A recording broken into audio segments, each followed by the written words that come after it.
E a impressão que dá quando a gente lê as epístolas de Paulo, principalmente aos Romanos, né?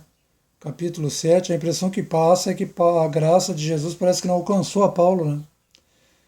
Porque eu nem vou falar o porquê, mas eu vou ler aqui os textos e vocês vão perceber o que Paulo continuou sendo, o Rabino Paulo, continua sendo depois que Jesus foi crucificado. Então, em Romanos capítulo 7, a partir do versículo 7, olha só a coincidência, o título é A Lei Opera em Nós a Morte, a luta da carne com o Espírito, é o título. Né? Então, assim eu leio. Que diremos, pois? É a lei pecado? De modo nenhum. Mas eu não conheci o pecado senão pela lei. Então, a lei serve para alguma coisa, né? Para nos mostrar o erro, é que nem o nosso Código Penal aí.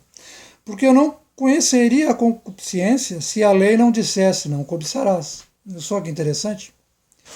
Mas o pecado, tomando ocasião pelo mandamento, despertou em mim toda a concupiscência, todo o pecado.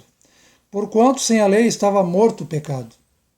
Se não existisse lei, como é que ia saber se era errado o que o ser humano faz, né? Tinha que existir uma lei para dizer, ó, isso aqui é errado, isso aqui é certo, isso aqui é errado, isso aqui é certo. No versículo 9 eu leio, capítulo 7 de Romanos. E eu, em algum tempo, vivia sem lei, mas vindo o mandamento, reviveu o pecado e eu morri. E o mandamento que era para a vida, achei que me era para a morte. Viu só que interessante? Vou repetir. E o mandamento que era para a vida, achei que me era para a morte. Que estava em pecado, né? Porque o pecado, tomando ocasião pelo mandamento, me enganou e por ele me matou. Muita atenção. Porque o pecado, tomando ocasião pelo mandamento, me enganou e por ele me matou. 12. Assim a lei é santa, e o mandamento santo, justo e bom. Bom, vou parafrasear de novo aquilo que eu falei no começo do vídeo. A impressão que dá quando a gente lê as epístolas de Paulo e as cartas de Paulo, principalmente aos Romanos, a impressão que dá é que parece que a graça de Jesus não alcançou a Paulo, porque ele continua insistindo em falando em lei, falando principalmente nos 10 mandamentos, que a gente tem que dividir bem, né? A lei mosaica com a lei dos 10 mandamentos que foi escrito pelo dedo de Deus. A lei mosaica é uma coisa, os 10 mandamentos é outra. E não venha me dizer que um certo grupinho aí de pessoas dividiu a lei em 10 mandamentos e lei mosaica. Não, senhor. Vai culpar a Bíblia que fez isso aí, que dividiu. Porque está escrito bem claro lá em Gênesis, em Deuteronômio, que os 10 mandamentos foi escrito pelo próprio dedo de Deus. Não foi pelo dedo de Moisés. Ó, dedo. Tá bom? Versículo 13. Logo tornou-se-me bom em morte? De modo nenhum. Mas o pecado, para que se mostrasse pecado, operou em mim a morte. Pelo bem, a fim de que pelo mandamento o pecado se fizesse excessivamente maligno. Está bem explicado isso. Para que serve os 10 mandamentos, né? Assim como para que serve o nosso código penal aí. Apesar de muito velho, ainda serve para alguma coisa. No versículo 14 do capítulo 7 eu leio. Porque bem sabemos que a lei é espiritual, mas eu sou carnal, eu e você somos todos carnais, vendidos sob o pecado. Aqui dá para a gente tirar um monte de ensino só dessa passagem de Paulo, inspirada pelo Espírito de Cristo. Porque bem sabemos que a lei é espiritual. Aqui a lei não é só os 10 mandamentos que Paulo está se apegando aqui. Aqui é todo o conjunto de leis, tanto mosaica como os 10 mandamentos. Porque bem sabemos que a lei é espiritual, mas eu sou carnal, vendido sob o pecado.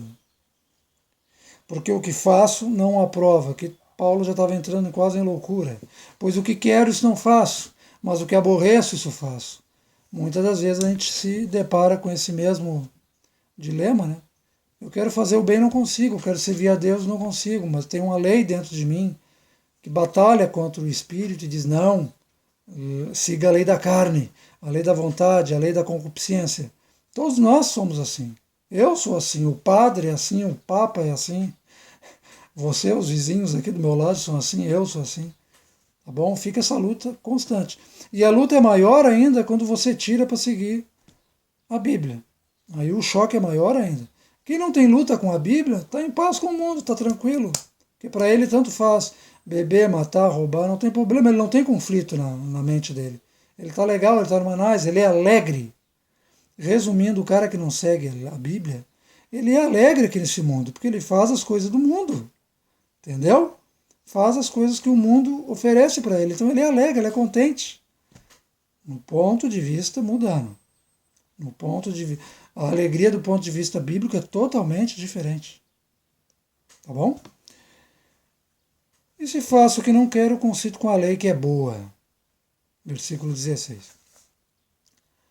Versículo 21. Acham então esta lei em mim, que quando quero fazer o bem, o mal está comigo. Olha aí. Não tem como discutir com a palavra de Deus.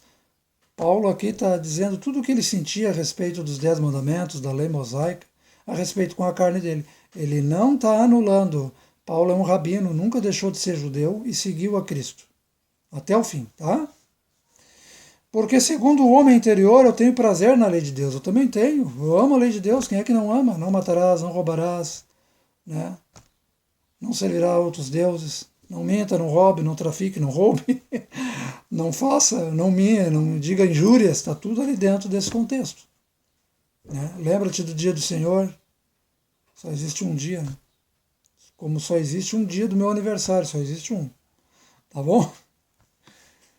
Dou graças a Deus. Pô, aí entra um lado bom. Lá no versículo 25 do capítulo 7 de Romano, aí o Paulo encerra o assunto. Para dar um pouquinho de alegria para mim e para ele mesmo, né? Porque senão ele estava, bem dizer, encurralado pela lei. Capítulo 7, versículo 25. Presta atenção. Dou graças a Deus por Jesus Cristo, nosso Senhor. Assim que eu mesmo, com entendimento, sirvo a lei de Deus, o entendimento, o espírito. Eu sei que a lei é boa e justa, mas com a carne a lei do pecado. Bah, agora eu tenho que servir a lei do pecado. Deve ter algum ignorante aí que lê isso aqui, né? Bom, mas com a carne eu sirvo a lei do pecado aí, ó, viu? Eu tenho que servir a carne. A lei de Deus não presta mais. É só a graça. Que graça é essa? Que graça desgraçada é essa? Que eu posso fazer tudo errado e não obedecer a Deus. Não existe isso aí. Para obedecer a Cristo na cruz, eu tenho que obedecer os 10 mandamentos. Os 10 mandamentos não salvam. Mas se eu estiver na cruz, a cruz vai me dar poder e luta para obedecer aquilo que Deus pede. Entendeu? Ninguém aqui é salvo pelas obras. Desde Gênesis, desde o começo do mundo até o Apocalipse, as pessoas são salvas pela graça de Jesus Cristo. Porque só ele conseguiu obedecer toda a lei, não só os 10 mandamentos, até aquele rito mosaico. Né? A circuncisão, essa das barracas que Jesus foi lá participar, ele cumpriu toda a lei. Mas por ter cumprido toda a lei, eu, José Carlos, será que agora eu posso sair matando todo mundo? Já que Jesus cumpriu, eu posso sair roubando? Não. Eu sei que eu sou falho, eu tenho que me esforçar, né, meu amigo? Não seja tão idiota assim de querer pisar na Torá e usar só o Novo Testamento sem Torá. No Novo Testamento tem Torá também, tem ensino bíblico, tem mandamento, tem circuncisão do coração, que não é mais na carne, é no coração, é na mente. Entendeu? Jesus jamais jogou a lei dos 10 mandamentos no chão. Continua valendo até hoje. E eu sou um defensor assíduo disso aí. Nem que para isso eu tenha que morrer. Tá bom? Fique na graça de Deus. Espero que esse pequeno comentário aí tenha ajudado você. E me siga. Se inscreva aí no canalzinho.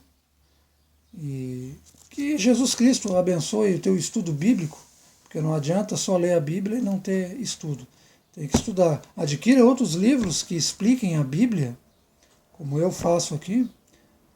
Livros sérios, né? Não livros que abordem só a teologia da prosperidade, né?